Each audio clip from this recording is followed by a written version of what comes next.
of parliament, that's a problem. I plan on abolishing. Cause a raucous, I best the friggin' product you all are in. And all that talking, I ain't buying what you offering. You balance it. Welcome to 3 Count Commentaries. Let's talk about Smackdown from Black Friday, November the 26th, 2021, in which your boy will actually give a dirt sheet some credit. Because they actually said something that I kind of agree with. We'll talk about that at some point. Alright, so tonight's main event is the Black Friday Battle Royal, or as I called it, the Roman Rumble. The winner will face Roman Reigns for the Universal title. We start the show with Roman Reigns and Paul Heyman being slightly perturbed by the concept of Brock Lesnar coming back, to which Paul Heyman says that he doesn't do rumors. He doesn't think Kayla Braxton should be trafficking in rumors, and that she needs to stop gossiping and go get some business. Then Roman Reigns gets on the microphone, runs down the roster, says he beat everybody, and Brock Lesnar's a loser, smashed him on the other side of the world, and then said that he's running laps around the roster, and that his time in this business might be coming up sooner rather than later. Then when he's done here, the entire world will acknowledge him. So that was all good. Good stuff. Later in the show, Paul Heyman decides he was going to corner Kayla Braxton.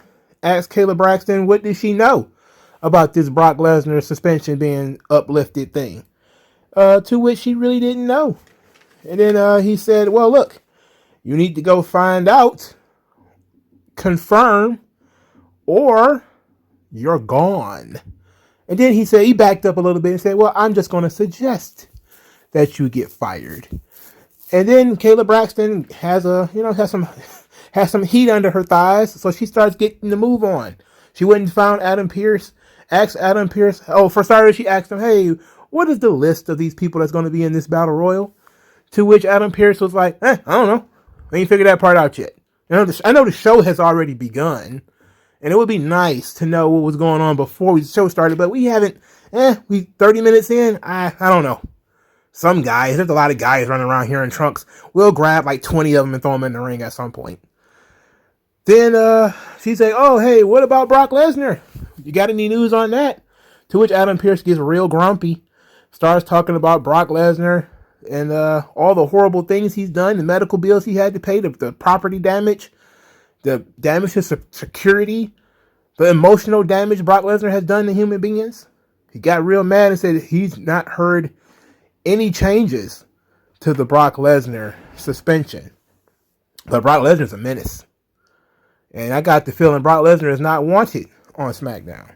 Earlier, Adam Pearce and Sonya Deville got accosted by one Drew McIntyre, who says he wants to be in the Battle Royal, to which they told him, just like they told Kayla Braxton later, we ain't got the list yet. We ain't figured that part out yet. It's almost as if they aren't making the list.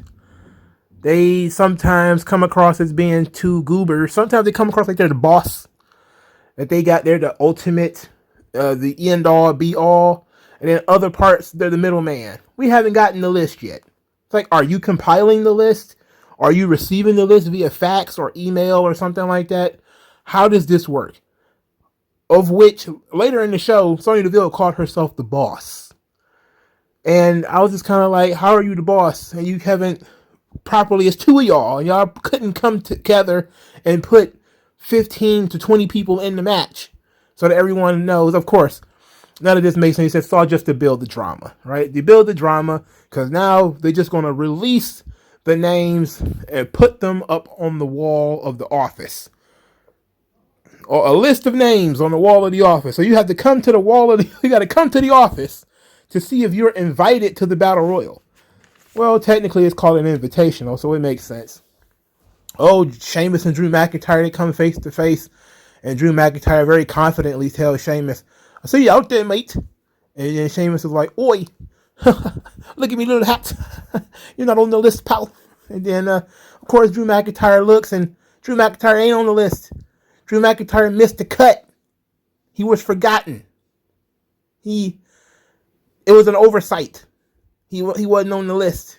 And then all the other job guys were laughing at Drew. He ain't like that very much. So when the Battle Royal started, he came out there swinging his sword. Just wow, like Bruiser Brody with the sword. And guys just scattered all over the place. They got the hell out of there. So we got talking about this Battle Royal here. Number one contender for the Universal title. And the Viking Raiders are in it. They have a new theme and a new Titantron. But get the same reaction. Nobody cares. No Drew McIntyre, no Shinsuke Nakamura, no Brock Lesnar. Adam Pearce tells Drew McIntyre, look, you got to get out of here. Got to kick rocks, pal. We can't have you hanging around here, swinging swords and scaring folks. We trying to decide who here is the king, who's at the top of the mountain. I don't believe Woods is in this thing either. Kofi has just had a baby. Congratulations to him. He named her Lotus. I think that's a beautiful name.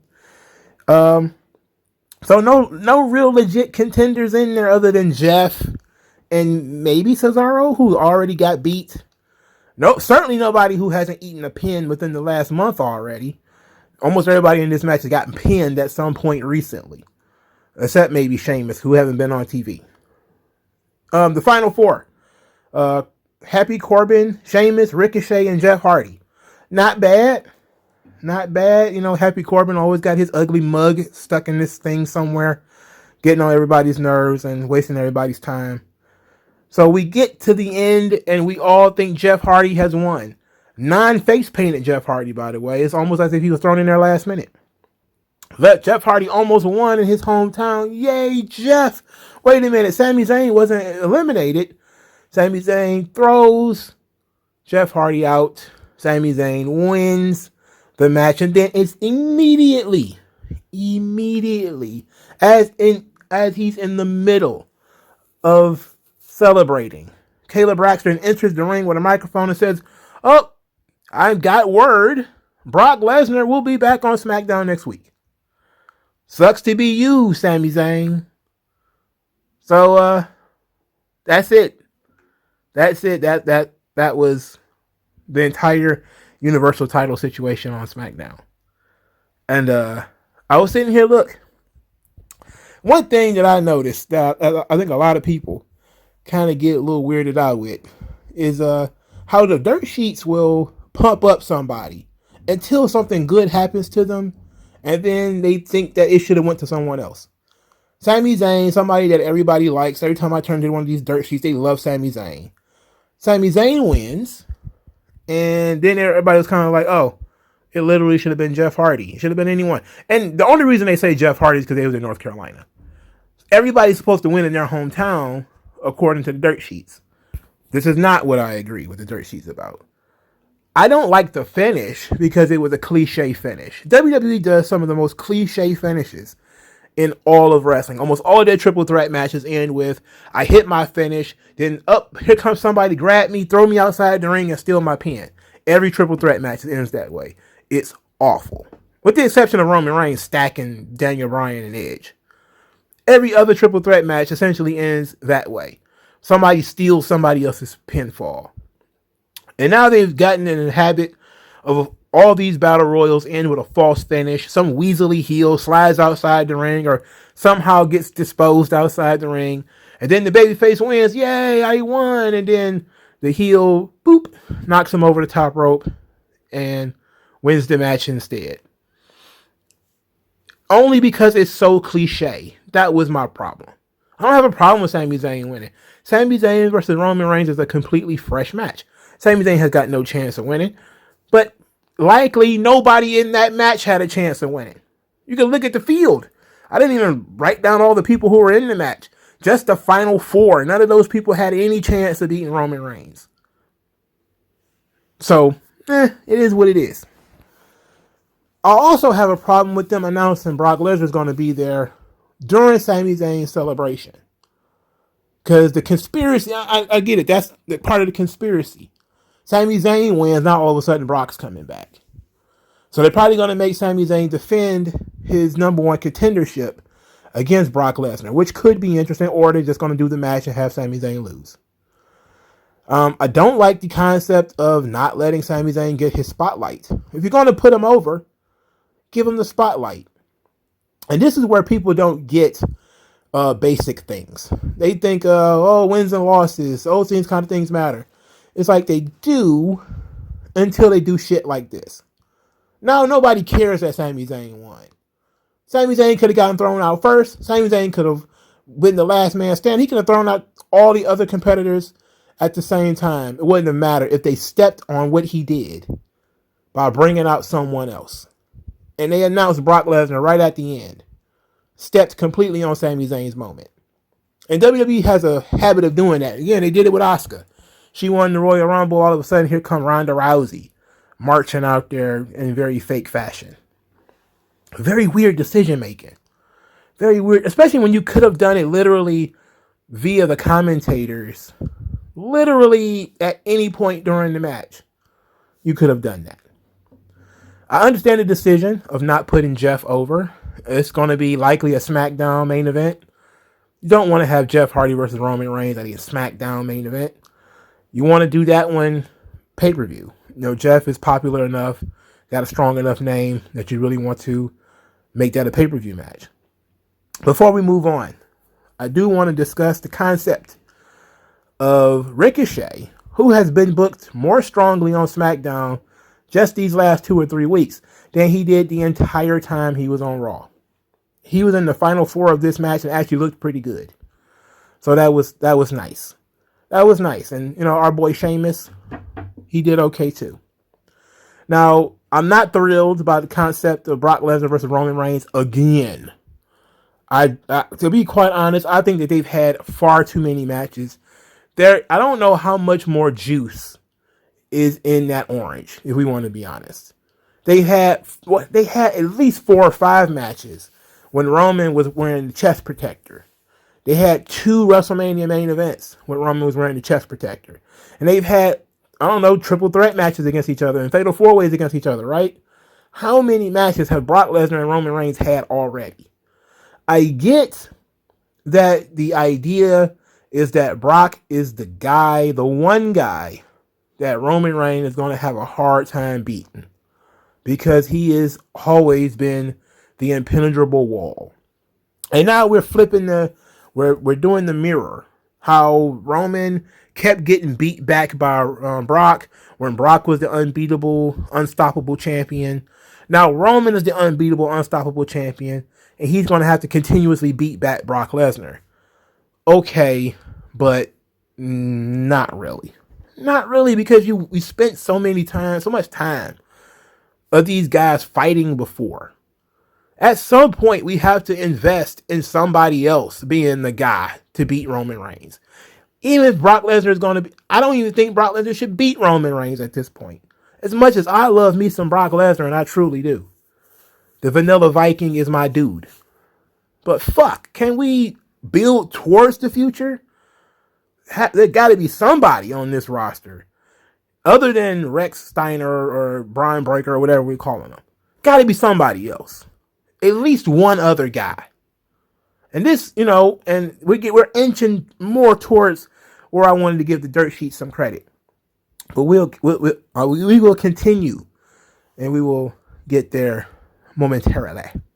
So I'm not thrilled about this Roman Reigns, Brock Lesnar stuff. I'm kind of over it. I'm tired of it.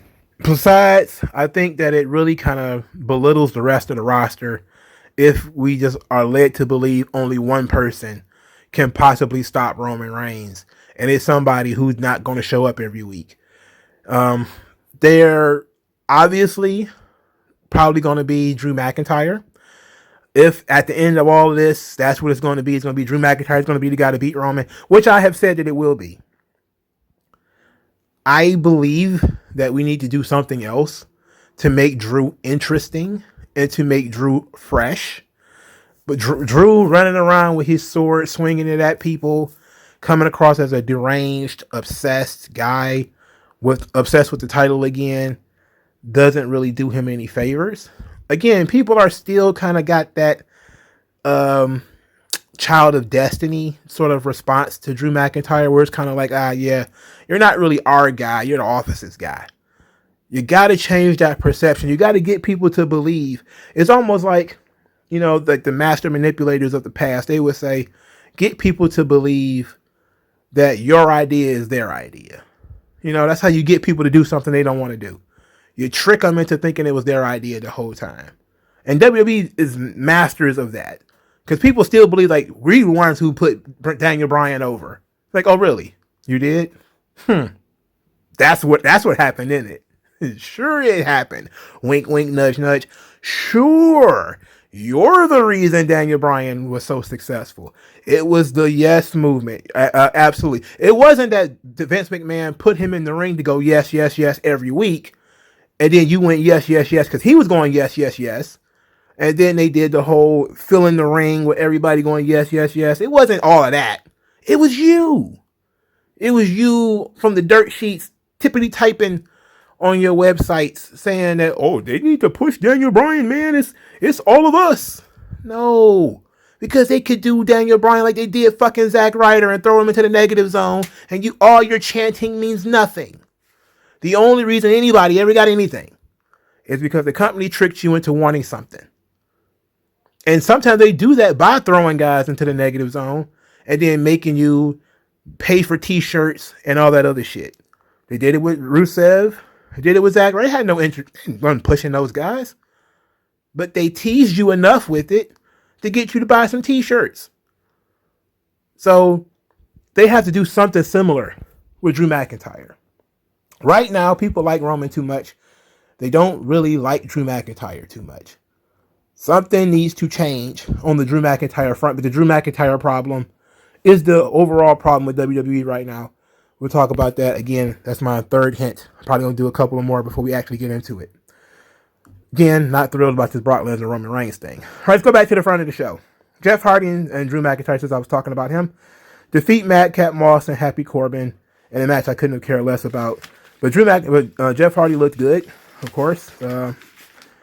Big fan of Jeff. Big fan of Drew. Not too much of a fan of Happy Corbin and Madcap Moss, though. We need to limit their exposure. Second match, Ridge Holland loses to Cesaro. Ridge Holland, of course, has now been exorcised of his own theme song. Now he comes out to Sheamus' theme. Cesaro wins by a counter roll-up. It was a bit of a steal win, and they booked it as a fluke because Ridge Holland actually looked pretty good here. No problem with that. Ain't got no problem with this right here. Cesaro wins. I told y'all Ridge Holland when you're in a position to be somebody's protege or something like that, that just means you're eating pins. So Ridge Holland's gonna be eating pins for a while, man. And that's just the gimmick. That's how WWE works the gimmick. You're the mentee, you got a lot to learn, and the physical way of showing that you got a lot to learn is for you to eat a lot of pins. So get ready to see Ridge Holland, big, muscular man, eat pins. But I would rather he eat pins on SmackDown and that build up to something than what he was doing on NXT, which is eating pins, even though he's twice the size of Pete Dunne, who was, for some reason, his mentor? Nonsense. Rick Boogs was defeated by Angel Garza of Los Lotharios in the Thanksgiving leftover brawl, which of course was a food fight because WWE loves them some food fights.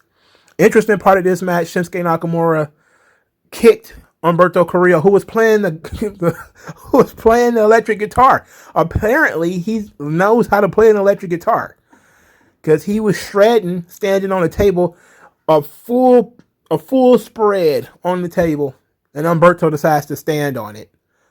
And Nakamura kicked him in his leg. He takes the tumble through the table. It was a great spot. Of course, it distracted Boogs. Boogs then loses to Garza via the wing clipper. Interesting. I love that spot with the table, but that was it. I hate the themed fights with everybody's going through food and everything. Now, here is where the dirt sheets got something right. Shinsuke Nakamura has not defended the Intercontinental title in 2 months. Not once. That is problematic. I have to say, that is a problem. That is an issue. Got to have an issue with that. What is the purpose of him being an Intercontinental champion? Every week that goes by, he's involved in some tag team shit. What is up with this? They even announced him as the Intercontinental Champion, and he doesn't go anything with the belt. Like you don't even have anybody that can be a good contender for this title either. And this is a huge problem where you don't have anybody who's a strong enough contender for Roman, but you also don't have anybody who's really a strong enough contender for Nakamura. Despite the fact that SmackDown is a really good show, there is not a lot of people being built up for a real purpose. When SmackDown was really good, when it was at its best, they were building up Apollo Crews, and they were building up Big E, and they were building up guys and, giving them their moment, giving them some time, investing in them, letting them do promos, letting them do segments. And they were protected. They weren't doing a ton of fucking jobs. It all looked solid. When they finally hooked up and crashed together, it looked good.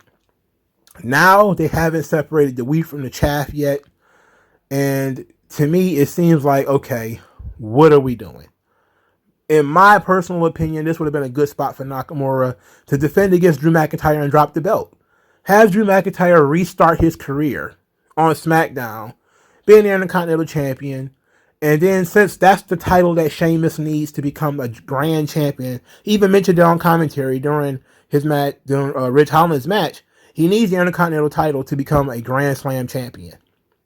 That could have been a good reason for the two of them to feud again. McIntyre comes back, he can't be the world champion because of whatever shenanigans, the office is screwing him. So he says, you know what, I'm going to elevate the Intercontinental title, challenges Nakamura, wins that belt, and now Sheamus and Ridge Holland and Cesaro and all these guys are coming after him. Sheamus because he wants to be the Grand Slam champion. Ridge Holland wants to help Sheamus become the Grand Slam champion or win the title himself. And Cesaro is like, I haven't won a title in 9 years. I'm a little overdue. And you just have him go through those guys, build himself up, become the workhorse champion that everybody kind of likes in that Intercontinental mode, while also trying to find the appropriate personality package for him.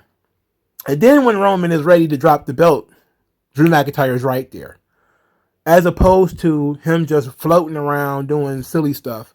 And I know they did a lot of damage to him with, Drew the Historian, which made no goddamn sense. And the SmackDown Warrior sucks. I've been saying that for like the last several weeks.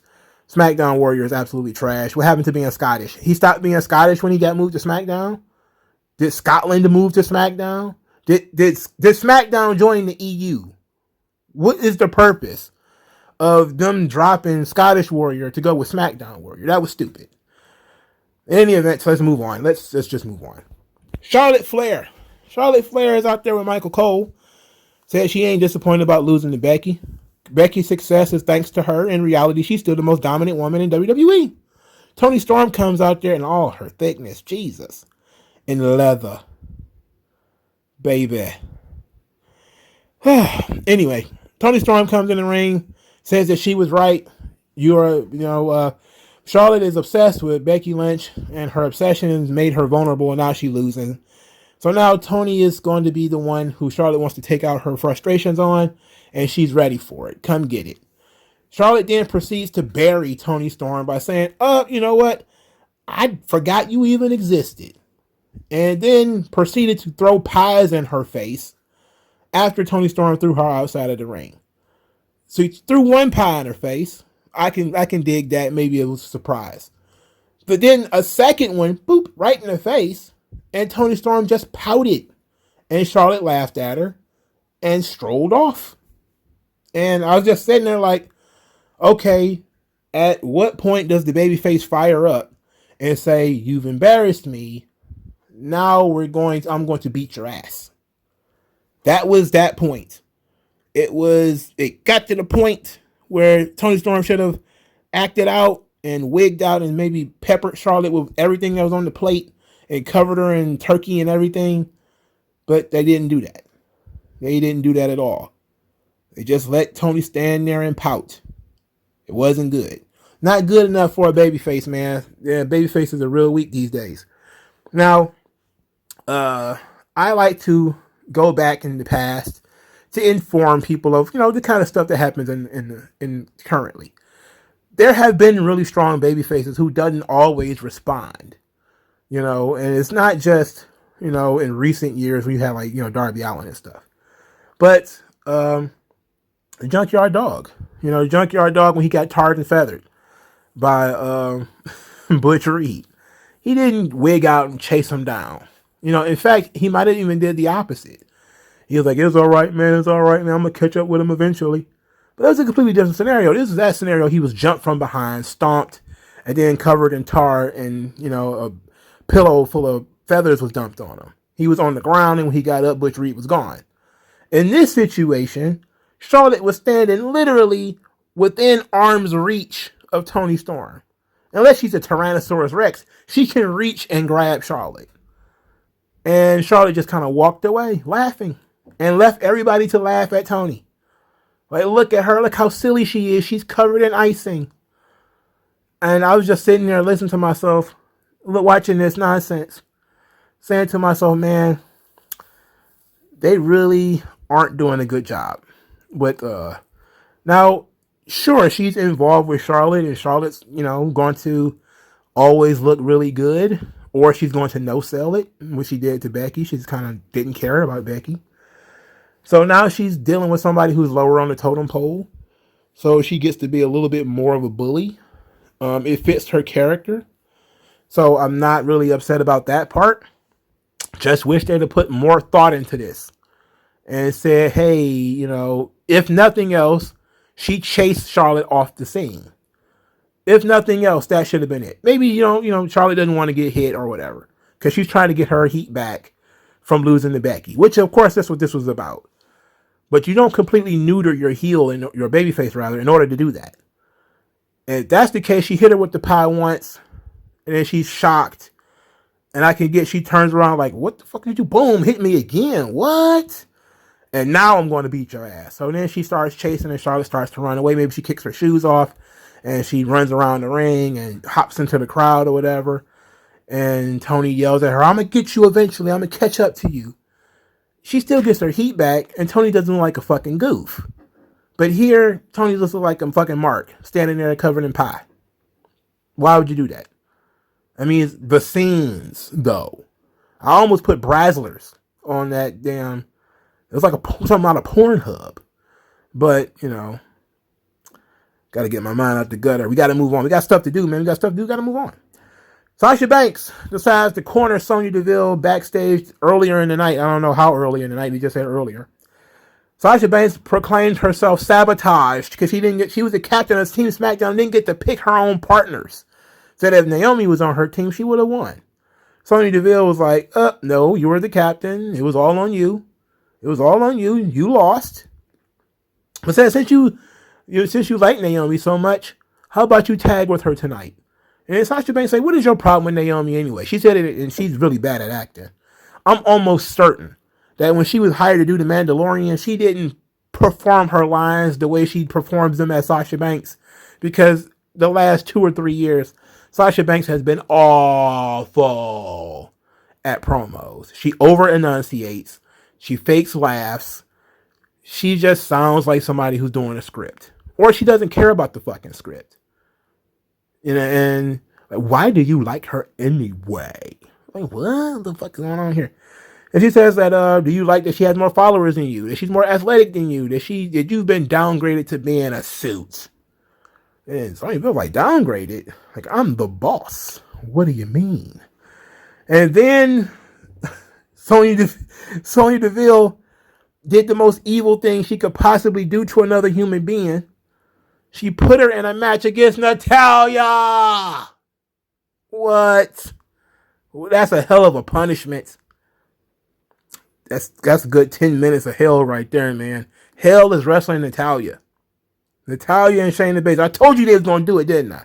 I told you they was going to do Natalya and Shayna Baszler as a tag team. God damn it.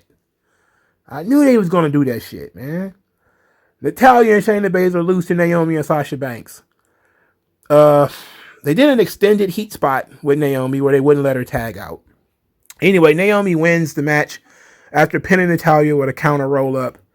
And Naomi went out there to brag, and Sonya Deville very condescendingly applauded, said she was doing a good job, and she did a good job or whatever. I don't believe it. I don't believe anybody believes it.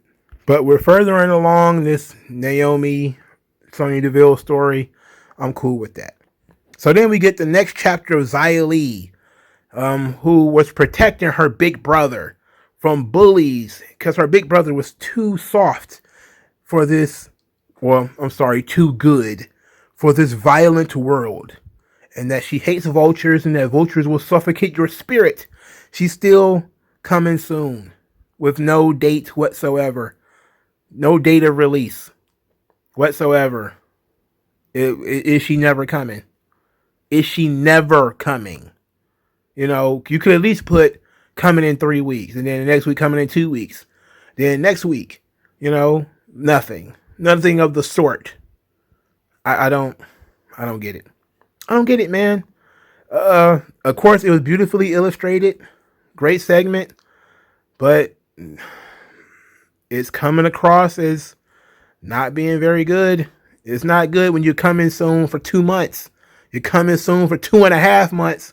Not good. Not good. At some point, you got to come out there, motherfucker, okay? Some point, you got to show up. So they got to do something. And again, I haven't been thrilled about the character change from Tiana Shaw's Xia Li to the Protector Xia Li. I'm a noted critic of that decision. But I just want them to get her out there now. Get her on the scene. There was a noted lack of Shotzi on this show. Shotzi's gone. Aaliyah was on here for a second and she's gone. But they found time for Natalya. For Christ's sake. Can I scrub my eyeballs, please? But we gotta talk about something else. We gotta talk about something that I feel like is long overdue. SmackDown, like Raw, has a huge babyface problem. In so much that the heels on SmackDown, particularly Charlotte and Roman, are so strong that there is no believability in any of the baby faces. And then the ones who have some believability to them are sort of also rans that people are kind of like, okay, this is nice, but come on. Sasha Banks, for instance. Like, yeah, Sasha Banks and Charlotte can have fun matches against each other, but they've had feuds going back 6 years now, you know. Now should be the time for who is next. And Toni Storm could be that one. I'm glad she was chosen in this spot. She's the most experienced. She's actually very good. You know, her mic skills are coming along. But then they did that stupid thing when she got hit in the face with a bunch of pies and didn't do nothing. So it's like, okay, we need to build strong faces. We should have had Toni Storm work a short match and win, and then call out Charlotte. And then Charlotte does something like when she was already tired from her match, jump her from behind and hit her in the face with a pie. And then did it again. And then Toni chased her off. Would have made Toni look strong because she would have had a match. Then she still would have called out Charlotte. Charlotte would have came out there without her gear, maybe jumped her from behind or whatever the case may be. Really put some steam behind this thing. Instead, they're still kind of pushing Naomi, who is also an also-ran. If you have been in the roster for 6 years, what more can we do here? You know, like we've done a lot. Not saying that you're worthless, but you know, there's a new crop of recruits being brought in every couple of months. You know, because WWE can bring them in a lot faster than the NBA or the NFL can. I mean, the NFL isn't going to bring on all their rookies and put them all on the bench. You brought in some of these rookies to start, so let them start. WWE has a huge problem with letting some of the rookies start. They'll just say, coming soon, coming soon, coming soon. They never fucking come out there. Or they'll coming soon, coming soon, coming soon, and they come out there and lose. And it's like, you know, start them off strong. They did the right thing with Austin Theory before they killed his momentum by having him lose to Big E. Which, you know, isn't that big of a deal because you had to brush shoulders with the champion. But Raw has a huge problem with that too.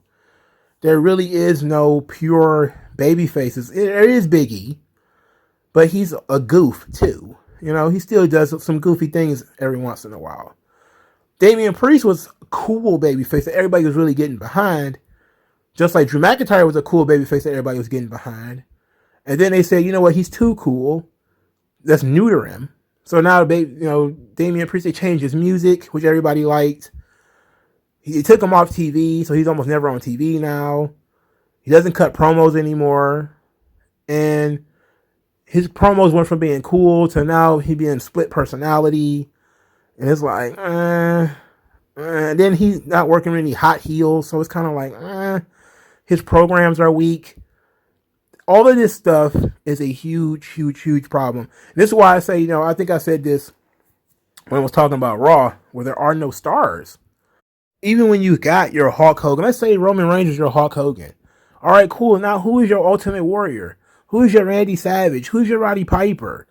There is nothing like that, because the moment anybody gets any momentum, they just start to lose, or they get snatched off TV for weeks and weeks and weeks. So it's like you don't even give anybody any momentum. No matter what they got, they could have any belt in the world. They just disappear. The Usos didn't do anything on this show. They lost at Survivor Series. They didn't do anything with the Usos. They didn't even acknowledge that the Usos lost. They just kind of moved on. Again, Nakamura's been running around for 3 or 4 months with the Intercontinental title, doing nothing. Absolutely nothing. So all the devices that they could possibly have to use to make new stars, they don't even use those appropriately. Just like when they had Big E cash in the Money in the Bank the way that they did. Instead of doing it the way that really would have gotten him over, they did it in a way where it was cheap. It just popped the rating. Did it pop the next week because they did a rematch or something like that? Or 2 weeks later they did a rematch or something? And you completely killed him. You neutered him from the beginning because he won the title in a completely heelish way, instead of winning it in an honorable, heroic way. There is a consistent lack of values in a lot of these characters. So there's a lack of fire, a lack of pride, and they do a good job with the sympathy. They do a good job with that, especially when they did with Xavier Woods and what they did with Kofi. That stuff was brilliant. But what they did to Tony, what was it supposed to do to me, right? If you want me to like Toni Storm, what did you hitting her in the face with pies? How was that supposed to make me feel about Toni Storm? I felt like it was sexy. I didn't feel like she needed to get, revenge, because she had the opportunity. She was standing right there. She must have just let her smack her in the face 2 or 3 times and just walked away. And then Michael Cole's on commentary like, she's humiliated. I'm like, yes, and she should do something. She's standing right there. It's not like, she done something and she's up on the screen and now Tony's got standing there pouting. She's right there. Do something. And this stuff continues to happen to these baby faces in WWE. They just stand by and enjoy their own humiliation. And it's like at some point, we go beyond you feeling bad for other people and you just being like, this motherfucker is stupid. Okay? When you go over to stupid babyface, nobody likes stupid motherfuckers. Okay? Bugs Bunny wouldn't have worked if he was stupid. These things don't work if the babyface is stupid. The babyface can be naive, but he can't be stupid. Naivete is, you're not really going to hit me with that. Oh, shit, you hit me with that. Oh, now that I've learned that you will do it, I know what to expect from you. You're not going to hit me with that. Oh, you hit me with that. You're not going to do it again. Oh, you did it again. Well, now you're just a fucking idiot. Keep standing there. I'm going to keep hitting you with pies. Keep standing there. I'm going to keep smacking you. It's like, it doesn't make any sense. The lack of character development, the lack of good decision making. This stuff is silly. And, I've been arguing with a lot of people who have made this thing about Damien Priest. Oh, he's coming across like a heel. I'm like, what? Because he's not, there's a more than one way to be a babyface, right? Like everybody was talking about, Drew McIntyre, came out and threatened everybody with his sword. And, he didn't do anything. Like, that's not a babyface thing to do. And I said to myself, you know what? I don't disagree with that. But at the same time, he was being made fun of by these people. because he confidently thought he was in the match and he wasn't. So he kind of blew his top. And, we kind of just showing his passion for the title and his passion to be the number one contender. And his impotent rage. He swings his sword dick around trying to hit something only to be stopped and recoiled and get out of here. It doesn't work.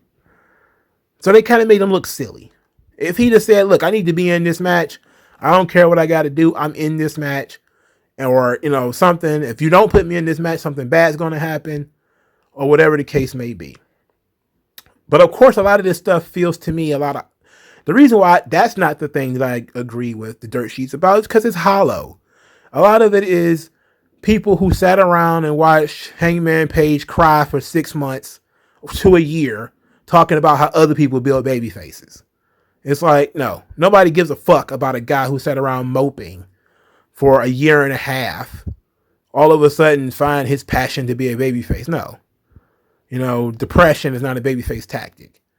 It just doesn't work. Maybe in some of these garbage movies that you guys watch, maybe in some of these Marvel flicks, but in pro wrestling, that shit doesn't work. It's testosterone. It's supposed to be a testosterone fueled, especially in AEW because it's TV 14. WWE can be a little bit less testosterone fueled because it's for everybody. There's going to be a lot of more soap opera elements to it. So I expect the more emotional things to come from the WWE side. But the way that the wrestling business currently is not really doing a good job of building baby faces. AEW is doing a slightly better job than WWE, and they're only doing that because they're overprotecting guys. Not letting them cut promos. They're giving them a ton of jobbers to beat. It's a good thing, but it's not interesting TV. WWE does interesting TV, but what makes it interesting is how stupid it is sometimes, which a lot of the dirt sheets don't seem to get too. Is they do controversial shit like putting Sami Zayn over in Jeff Hardy's hometown because they know that's what you're going to talk about. It's boring that Jeff Hardy wins in North Carolina.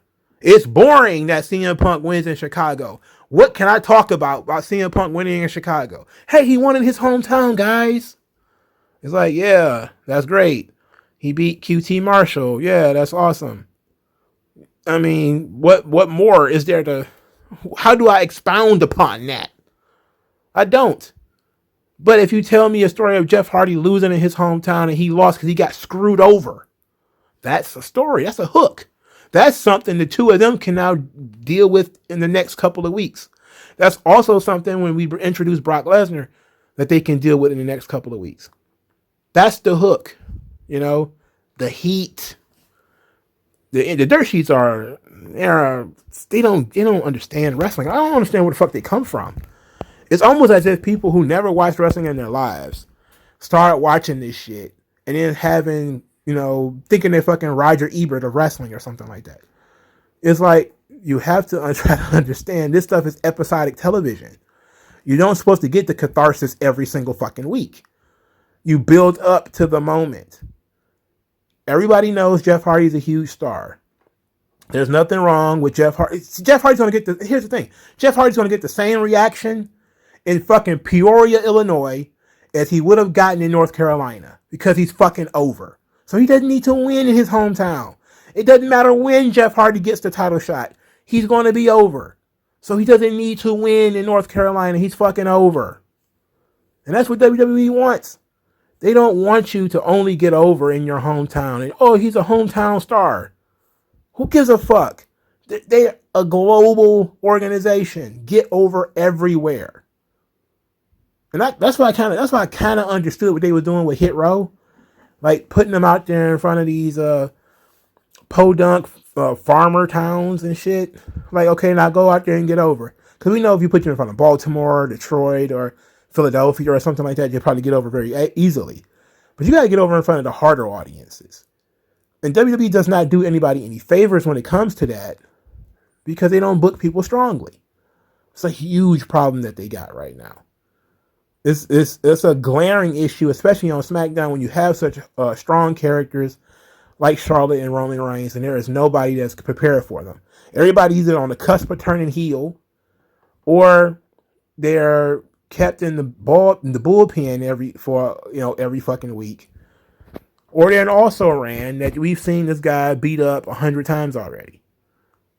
We got to do better than this. And Raw is really, really bad. Because even with the heel turns on Raw, it don't feel fresh. Even though Big E is still in his first run and he's got 5 or 6 feuds going on, it still doesn't feel fresh. For some reason, Raw feels like it's been the same for 6 months already. I don't get it. It's WWE's fault because they book like shit. But, that's just the business these days, man. A lot of the business is booking people like shit. But AEW and WWE, the two with the most money, should get the most blame. But I've ranted enough. I ranted about 10 minutes on babyfaces not being booked strongly in WWE, being booked like stupid idiots. But I just had to get that out of my system. Thank you guys for listening. Like this video, share this video, subscribe to the channel, donate to the channel. Thank you guys for your time, and I'll talk to you guys later.